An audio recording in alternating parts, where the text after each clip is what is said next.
नावेद शिको जी, गिले शिकवे मिट गए,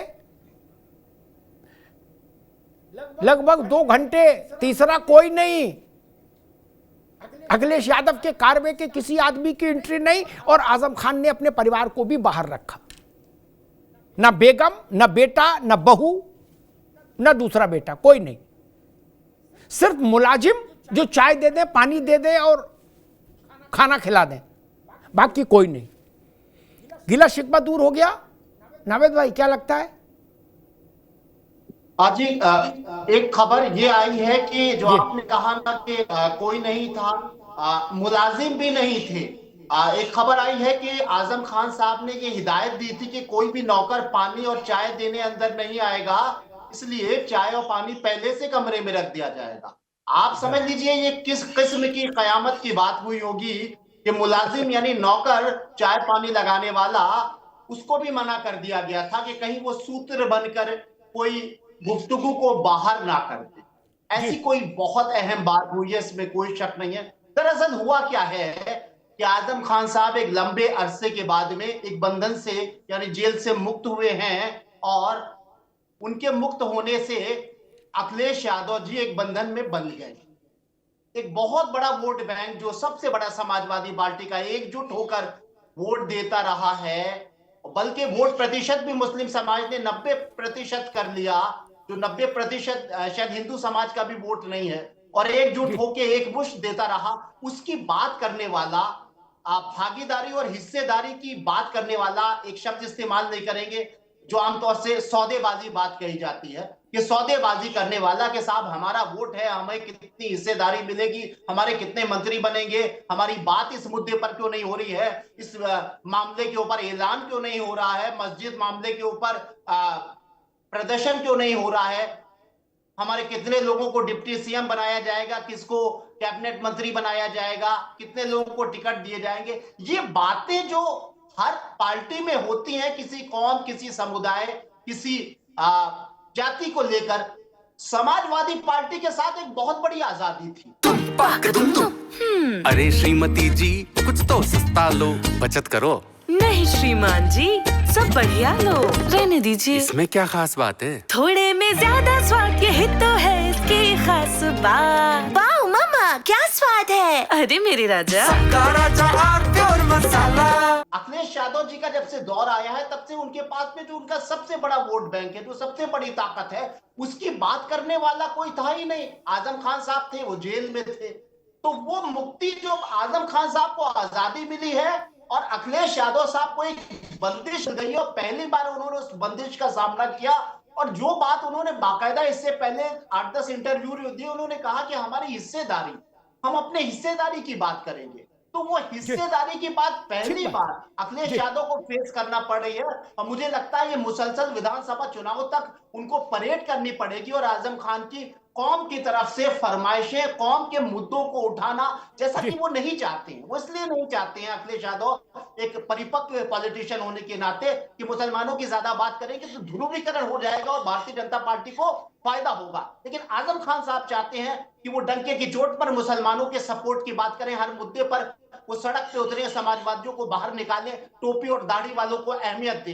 यानी आप बहुत कठिन स्थिति में अखिलेश यादव जी आ गए हैं, जो उनका स्टैंड पॉलिटिकल था उससे हटकर उनको आजम खान की मांगनी पड़ेगी। ठीक है नावेद शिको जी, अभी रोकूंगा, नावेद भाई रोकूंगा। दरअसल समाजवादी पार्टी के मुलायम सिंह के समय के 2-3 बड़े मुस्लिम नेता थे, वो फौत हो गए, ठीक, और जो बाकी बचे हैं, आजम खान को छोड़ दीजिए, वो बहुत छोटे कद के लोग हैं। उनकी स्थिति ये है कि वो अखिलेश जी से मिलने की ही समस्या में जूझ रहे हैं। क्या मुझे याद है, कैबिनेट मंत्री रहे नेताजी के समय में, वो एक बार हमसे बोले कि भाई जब वो एक विषय था तो बोले मुलाकात ही नहीं हो रही, मैं 1.5 महीने से टाइम मांग रहा हूं, मिलूं तो न बात हो।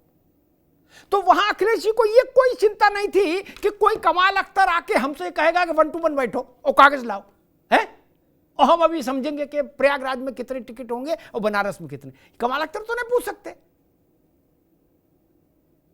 ये महबूब अली भी नहीं पूछ सकते, इकबाल भी नहीं पूछ सकते, संभल वाले कोई नहीं पूछ सकता। ये मिलने इतने ही बहुत है इनके लिए, ये इसी में प्रसाद चढ़ाएंगे हैं? पीर बाबा को बताशे चढ़ाएंगे इतने में कि मिल लिए, फोटो खींच के, ये कम है। लेकिन अब आजम खान तो आजम खान भाई, नावेद शिकोन ने मेरी उस जानकारी को और आगे अपडेट किया, अशोक यादव जी वो कह रहे हैं नौकर चाकर भी हटा दिए। मैंने कहा था आजम खान बहुत कठिन व्यक्ति हैं, मैं कठिन शब्द इस्तेमाल करूंगा। बोले चाय ठंडी मंजूर है लेकिन नौकर भी नहीं रहेगा। अब आप सोचिए अखिलेश यादव पर क्या बीती होगी जब साए साए करता हुआ घर और दो अकेले बैठे। नहीं, आदमी सोचता है कुछ लोग रहेंगे, चहल पहल रहेगी, कुछ बिरयानी आएगी, कोई बात आएगी है, फिर नहीं आएगी कुछ। अब खाना भी पहले लगवा दिया होगा, बताइए, सब ठंडा हो गया होगा। आज तक मुझे नहीं लगता अशोक जी कि अखिलेश यादव ने ऐसी मुलाकात किसी के घर जाके की होगी, इतनी सख्त 1-to-1 वाली। उनके यहां लोगों ने आके 1-to-1 की है, लेकिन ऐसा नहीं हुआ कि वो कहीं गए हो और ऐसी सख्त 1-to-1 हुई हो। अशोक जी ये मामला कुछ कैड़ा हो गया नहीं? अमिताभ जी देखिए, आजम खान साहब श्रद्धेय नेताजी के बड़े करीबी थे और उन्हीं के साथ पार्टी की स्थापना भी उन्होंने किया, जैसा कि आपने शुरू में बताया भी।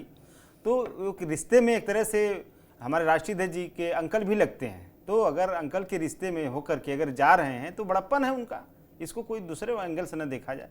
दूसरी बात, जब से आजम खान साहब जेल से बाहर आए तब से लगातार भारतीय जनता पार्टी ये प्रोपेगेंडा फैलाने की कोशिश करती रही कि 9 तारीख को या जो अपकमिंग जो बीएसपी की कोई रैली है 8 तारीख को, उसमें जो है आजम खान साहब ऐसे शामिल होने वाले हैं।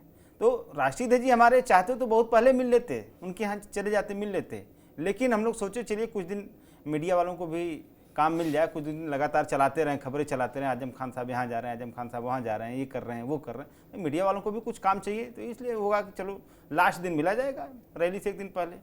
अच्छा, दूसरी बात, आजम खान साहब को लेकर के जो राष्ट्रीय अध्यक्ष जी ने मुलाकात की, और मुझे लगता है कि इतनी आत्मीयता भरी मुलाकात बिरले ही देखने को मिलती है। जिस तरह से आजम खान साहब ने उनके माथे को चूमा, जिस तरह से उनको मतलब उनकी आपस में जो मुलाकातें हुई। अब चूंकि मीडिया में खबरें नहीं चल रही है कि उनके परिवार कोई नहीं था, जबकि वहाँ पे जो लोग थे, हमारे जो सूत्र हैं पार्टी के जो लोग थे वहाँ पर बताए कि परिवार के हर सदस्य से मिले आजम खान साहब के, हमारे राष्ट्रीय अध्यक्ष जी हर सदस्य से मिले। बाकी बात हुई, अकेले हुई नहीं हुई, दैट इज डिफरेंट पार्ट, लेकिन परिवार के एक सदस्य से मुलाकात हुई राष्ट्रीय अध्यक्ष जी की। अब सब लोगों ने गर्मजोशी से स्वागत किया।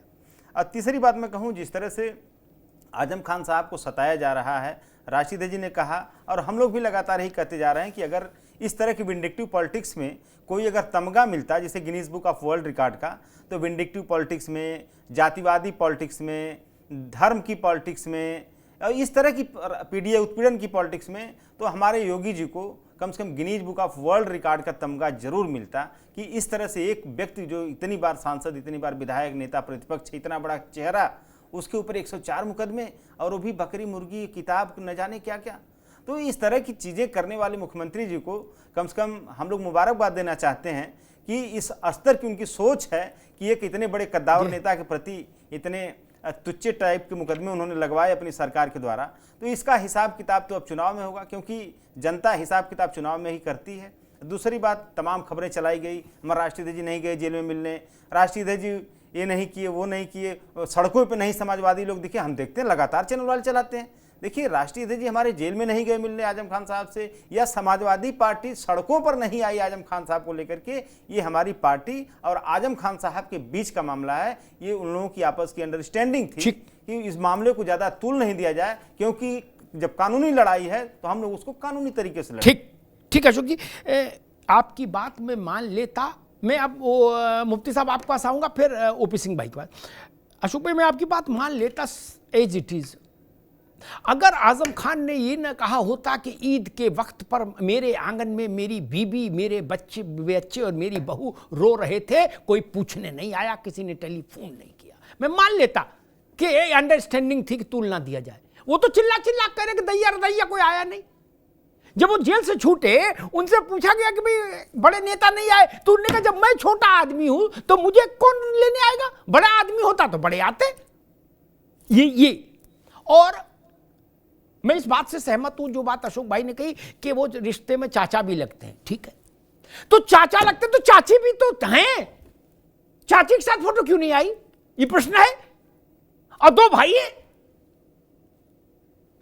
एक भाभी है घर में, आजम साहब के बड़े बेटे की पत्नी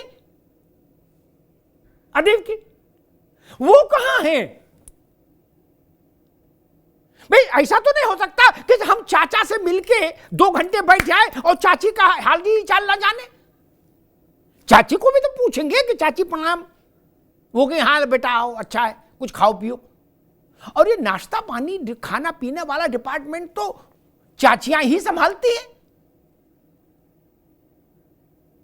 वही आ जाता बिरयानी परोसती हुई बेगम साहिबा, तब भी लगता है चलो भाई चाची ने भी कहा कि ठीक है। खैर मुफ्ती ओसामा, मुझे ये बताइए कि क्या माना जाए, समाजवादी पार्टी में मुस्लिम पॉलिटिक्स का सबसे बड़ा चेहरा आजम खान और सपा के सुप्रीमो अखिलेश यादव, दोनों की 2 घंटे की मुलाकात अशोक भाई जैसा कह रहे हैं, और उस मुलाकात में स्वाभाविक है इस पर चर्चा तो नहीं होगी कि मौसम कैसा है रामपुर का, है बोले उमस है यार, ऐसा तो नहीं हुआ होगा। 2 घंटे चर्चा है, कोई तीसरा नहीं, नौकर चाकर तक भगा दिए, लठिया बोलो सब बाहर चलो, क्या हवा भी छन्नी लगा के आएगी ताकि कहीं कोई गड़बड़ ना हो जाए। तो कुछ तो गंभीर बात हुई होगी, आपकी समझ में क्या आता, क्या बात हुई होगी एक। और दूसरा मसला, क्या ये मान लिया जाए कि आजम खान और समाजवादी पार्टी की लीडरशिप के बीच में जो समस्याएं थी वो सुलझ गई। नदवी साहब। जी अमिताभ जी, बहुत आपका विश्लेषण बहुत शानदार रहता है। मैं डॉक्टर कलीम आजिज, जो बिहार के एक मशहूर शायर थे, इनकलाबी शायर रहे हैं, उनके एक शेर के साथ मैं अपनी बात की शुरुआत करूंगा कि वो सितम न ढाए तो क्या करे, वो सितम न ढाए तो क्या करे, उसे क्या खबर है कि वफा है क्या। वो सितम न ढाए तो क्या करे, उसे क्या खबर है कि वफा है क्या। तू उसी को प्यार करे है क्यों, तू उसी को प्यार करे है क्यों, ये कलीम तुझको हुआ है क्या। हम तो आजम खान साहब की नजर ये शेर आज का करेंगे कि आखिर ऐसी क्या मजबूरी है, क्या शिकवे और शिकायत तमाम के तमाम आज अखिलेश यादव जी से कर रहे हैं। मुझे याद पड़ रहा है क्योंकि आपको मालूम है कि मैं पेशे से एक वकील हूँ। समाजवादी पार्टी का जो एक सेल है, एक यूनिट है साइबर IT सेल, उसके एक जिम्मेदार को पुलिस पकड़ के ले गई थी जनाब। पुलिस पकड़ के ले गई और पुलिस जब उसको पकड़ के ले गई, उसको लखनऊ जेल में बंद कर दिया गया। उत्तर प्रदेश का जो जेल का कानून है, उत्तर प्रदेश जेल एक्ट, उसमें अब संडे की छुट्टी होने लगी है। तो माननीय पूर्व मुख्यमंत्री अखिलेश यादव जी उनसे मिलने के लिए संडे के दिन जेल पहुंच गए थे, लखनऊ जेल। और उनसे मिलने से पहले संडे ही को DGP जो सिग्नेचर बिल्डिंग है लखनऊ की, वहां पहुंच गए थे। तो ऐसी क्या मजबूरी रही होगी, ऐसी पाँव में कौन सी बंदिशें और बेड़ियां पड़ी हुई थी कि जिसकी वजह से अखिलेश यादव जी मात्र 80 किलोमीटर की दूरी पर लखनऊ से अगर रामपुर के सांसद और उनकी पार्टी के बड़े नेता आजम खान जी से मिलने नहीं पहुंचे। देखिए बिल्कुल साफ और क्लियर एंड कट है, इसमें कोई यानी ढकी छुपी बात नहीं है कि आजम खान साहब की मोहब्बत, उनका प्यार, उनका इश्क, उनका जुनून जो उनके अपने दोस्त मुलायम सिंह जी के लिए था, उनको उसके बदले की वफा अखिलेश यादव की तरफ से नहीं मिली है। और ये महज एक दिखावा है, एक छल है, एक फरेब है। और अखिलेश यादव अब अपनी पांव के तले से सियासी जमीन खिसकता हुआ देख के वो अखिलेश आजम खान जी से मिलने चले हैं। और आजम खान साहब की बिल्कुल जायज है, मैं मानता हूं कि उनकी ये नाराजगी बिल्कुल जायज है। और नाराजगी जायज नहीं, उनका हक है कि वो इससे ज्यादा नाराज हो, और उनका हक है कि वो समाजवादी पार्टी को छोड़ के मुसलमानों की उत्तर प्रदेश के अंदर क़यादत करें और एक नई लीडरशिप की शुरुआत करें। मेरा ये कहना है। ठीक बात, क्योंकि जो आप बड़ी गहरी बात कह रहे हो, आप बड़ी गहरी बात कह रहे हो, ठीक बात है। अरे श्रीमती जी, कुछ तो सस्ता लो, बचत करो। नहीं श्रीमान जी, सब बढ़िया लो, रहने दीजिए। इसमें क्या खास बात है, थोड़े में ज्यादा स्वाद, यही तो है इसकी खास बात। वाह मामा, क्या स्वाद है। अरे मेरे राजा, राजा और मसाला।